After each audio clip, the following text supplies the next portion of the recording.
እኔ እንደው የድንግል ማርያም ሕፃን ከመሆን በላይ የምፈልገው ነገር የለም። የእሷ ልጅ ሁኜ አድሎኝ ተገንቶ ነው።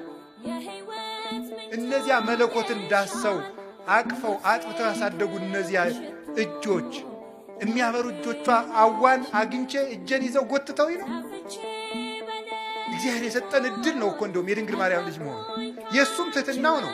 የእኔ እናት ለእናንተ ምናት ትሆናችሁ ልጅ አልሆንም ይባላል። ነውር ነው በእውነቱ። ዓመተ ምሕረት ብለን እኮ መቁጠር የጀመርነው ድንግል ማርያም ከማኅፀኗ ክርስቶስ ከተወለደ ጀምሮ ምሕረት መቁጠር ያስጀመረችን እናት እመቤታችን።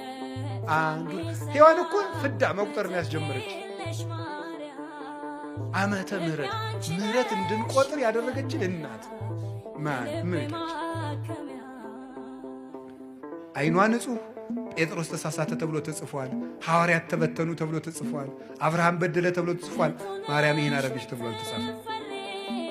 አንደበቷ ክርክም ያለ ነውር የሌለባት እውነት ጠባብ ወትሕት ዘልዕቀት በቤተ መቅደስ ውስጥ ተቀምጣ መልአክ እያነጋገራት ትዕቢት የሌለባት ትሕት